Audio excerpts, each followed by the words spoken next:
my mind cannot go thousands of years, which created one of the most ancient and amazing cultural and linguistic continuity. Tamil, the language, this wonderful state, is one of the few languages in the world having a literacy heritage of more than 3,000 years ago. This is a great land of temples, mosques, churches, and other centers of worship of not only of antiquity but also execute architectural magnificence. Classical music and dance of Tamil Nadu, along with its folk arts, stand testimony of the uniqueness of its cultural elegance. Therefore, as the chairman of the AICC, let me sincerely and most humbly welcome you all into the capital city of the Holy Land of Tamil Nadu. First, I have been a chairman of this organization for the last 3 years. And during these 3 years, I realized that in spite of being a free nation for more than 60 years, even the central government employees like us have to live in the midst of various difficulties. Difficulties such as PFRDA bill, outsourcing, contract labor, insecurity of job, inordinate delays in matters like promotions, transfers, accommodation, and personal benefits. The more the problem remains, the more will be the dissatisfaction of the employees, and when the employees are kept dissatisfaction, the more will be the loss of the general interest of the nation. Thus, it is amidst of these difficulties that we are put into further sufferings through the implementation of counterproductive reforms like NCVT Bill 2012 and implementation of SIU report and stopping of CTS scheme in DGNT.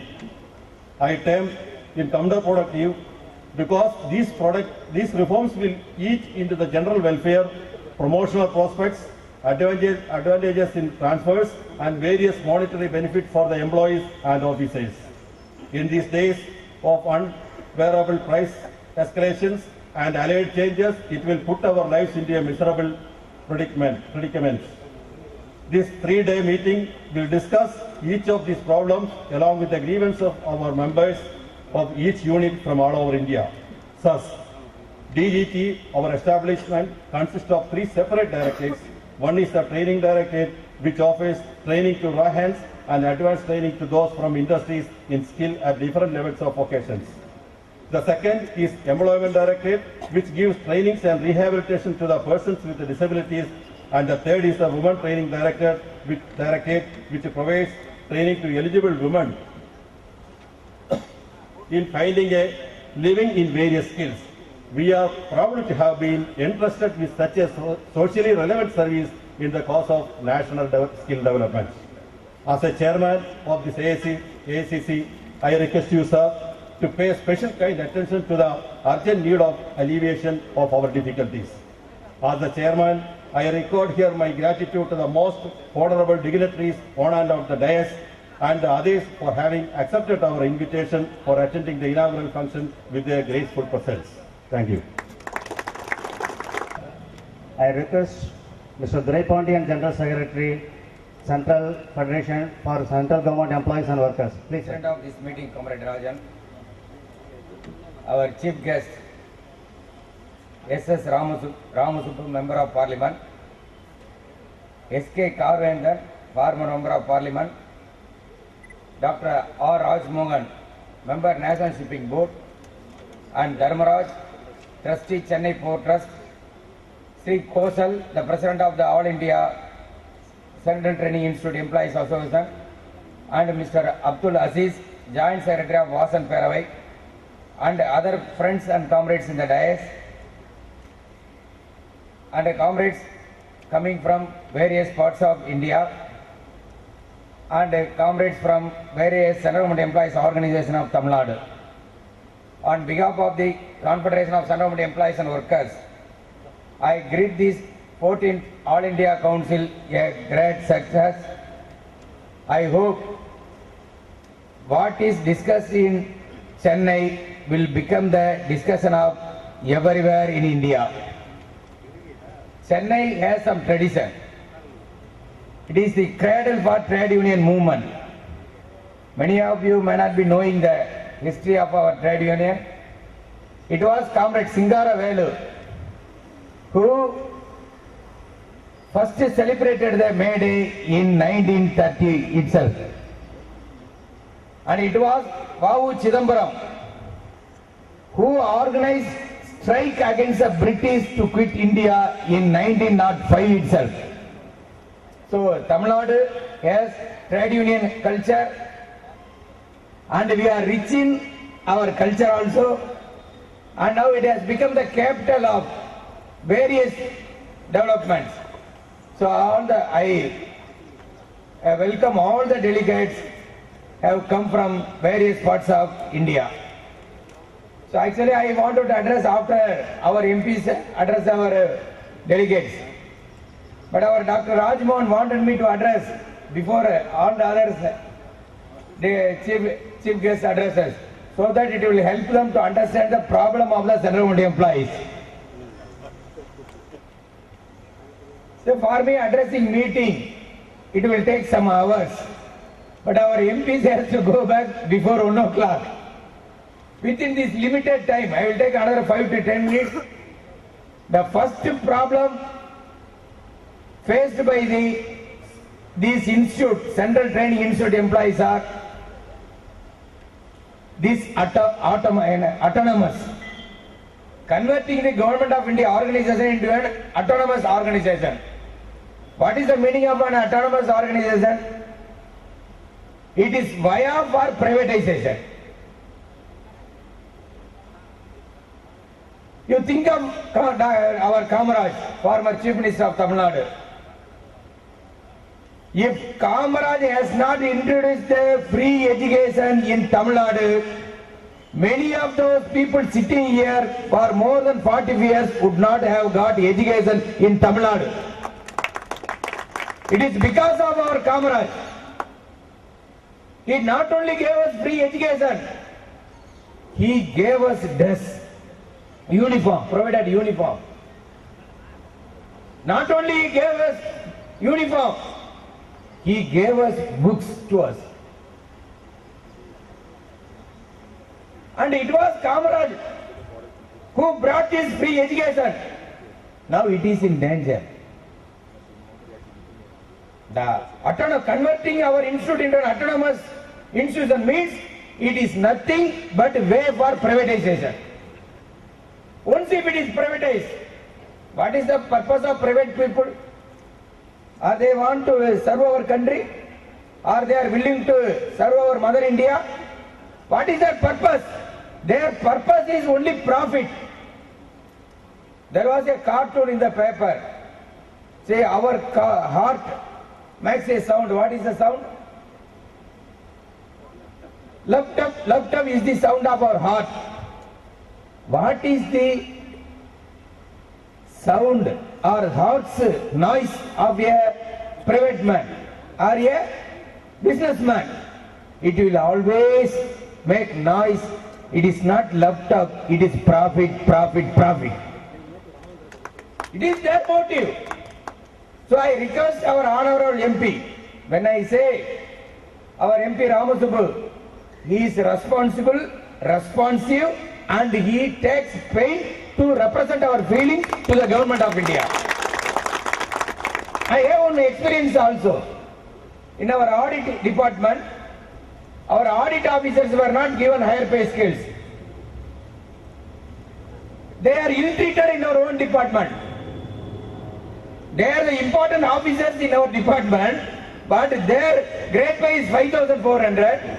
AO grade pay is 5,400. Even senior auditor, senior accountant grade pay is also 5,400. They are the supervising officers, but they were not given higher pay scale by this pay commission. But I am happy to inform you, because of the intervention of our MP Ramasubbu, now it has gone to the level of the finance minister. He himself says, just before when we were entering the hall, I have made all efforts but it has not come through Durai Pandian. When it comes through, we will be very happy. So he takes efforts. So I am requesting him to take up this issue and see that Central Training Institute, Advanced Training Institute, or the entirety of this institute remain as Government of India institute. We have so many other problems. I am not going into all the problems. But there is one important issue, that is privatization of pension. What is that privatization? Government of India has brought out a bill in the floor of Parliament. It was BJP who brought it when they were in power. After our finance minister came, our PC was there, he also brought that same bill. What is the name of the bill? Pension Regulatory Development Authority of India Bill. So when the pension was introduced in India, it was in 1867. When the British were ruling, they have given pension to certain areas, not all the employees. For revenue, for police, for PWD, they introduced a pension. There is a Pension Act of 1871 also. Now, this pension, what we are drawing, was introduced in 1950. Then the family pension was introduced in 1964. Now, all these pension schemes are under danger. What is the pension we are drawing? We are drawing defined benefit pension. What is defined benefit? It is defined. There is a rule, there is a law, there is a statute which says at the time of my retirement, 50% of the average emoluments or 50% of the pay will be given as pension. Now they have introduced a new pension scheme. What is the name of it? Our pension is defined pension. It is defined. Our benefit is defined. What is the new pension scheme? The new pension scheme is defined contribution scheme. What is defined here? The contribution is defined here. What was defined in the defined benefit scheme? What will be given as pension was defined. Now, people, they have introduced to the people those who have joined in 2004. It is not applicable to defense. Out of 58 lakh pensioners in India, 29 lakh pensioners are from defense. It is not introduced to defense pensioners. They say it is introduced only for the new recruits, those who have joined in 2004. But it is not a fact. It is introduced for all the beneficiaries, all the central government employees, all the state government employees. Some of our comrades are saying, sir, whether the government of India gives you pension or the private people gives pension, we are not bothered. But what will happen? They will deduct 10% of our basic pay and salary, DA, and they will give it to a private fund manager. What the fund manager will do? He will go to the share market and he will play in the share market. If there is profit, we may get pension. You understand the difference? If they get profit, we may get pension. We asked this government, we want only one safeguard, whether it is privatized or whether it is with the government. Whether the government of India will be in a position to give us guarantee for our pension. You imagine a situation, if there is no pension, what will happen to us? After 60 years, we retire, we go to our house, what kind of treatment will be given to us? If there is no money in our hand, what will happen to us? You all heard one cinema poem. What is that poem? It is all the address in our meetings. No money, no money. No money, no money. No honey, no honey. You have not heard that song? No money, no money da. No honey, no honey da. If there is no money, who will respect you? That too after a hard work, after retirement, if we go to our house, what will happen? So this we are put in such a precarious condition, and we are also somewhat worried, and we are also critical about our MPs and MLAs also. When the MLA salaries are increased, our madam has come to power. After coming to power, she was hearing so many poor people because they are all below poverty line. So the people are suffering because they are below the poverty line. So she increased the salary of the MLAs. She increased the salary of the MLAs to 55,000. I am not saying it should not be increased. I am not criticizing them. There is a one question. Like that MPs, now I think it is only 10,000 for them per month. Their pension was only 8,000 minimum pension. Now it is 20,000. I am not criticizing you, sir. But there is a question. I am asking a simple question. When you are denying the benefit of pension, benefit of salary to your state government employees, how MLA can increase their own salary? When the central government employees are denied with their pension, when they are not given the pension, how can you increase your pension and your salary? I am not asking our MP here. He is our MP who is always with us, takes side with us. But this question is there before the people of India. Then another question comes. Okay, I have joined this pension scheme. I am retiring. I am talking about the pension bill. It is not my imagination. It is there in the bill. When we demanded a guarantee from the government of India, the government of India said they will not give you any guarantee. They say, section 20H of the PFRDA bill says, the government of India will not give you any implicit or explicit guarantee. Then who will give the guarantee? It is only the market force which will give you the guarantee. Okay, I have joined the bill. I have become a member of that new pension scheme. I am retiring after 60 years. Our MP has to note this point. The bill says, when we retire from the service, only 60% of the savings will be given. No provident fund, no family pension, no DCRG, no disability pension. All these things are there. Only the savings of ours, 10% we contribute, government contribute 10%. These accumulated savings at the time of retirement, when I retire, only 60% will be given. 40% what will they do? They will invest it in the pension annuities. Are you able to understand the word annuities? It is also like buying shares. After investing the annuities, suppose that if pensioner dies, he will not get any pension. Not only pension, comrades, he will not even get back his money.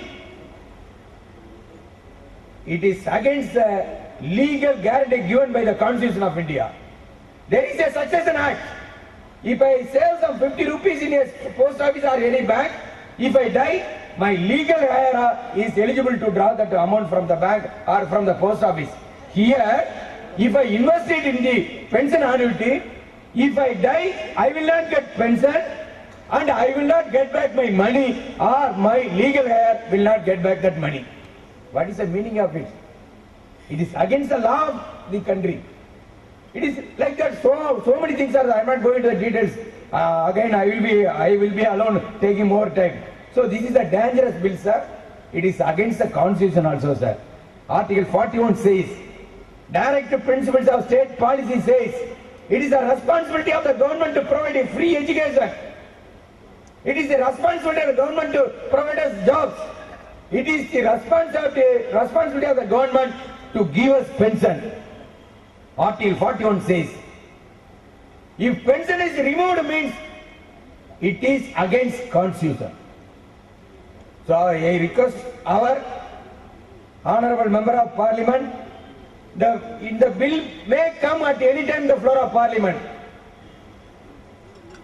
Last session they wanted to take it up in the floor of Parliament. Our Akka Mamata Banerjee helped us. Last minute she withdrawn the support for the bill. It is because of Mamata Banerjee the bill was not taken up in the floor of Parliament. Because there is politics.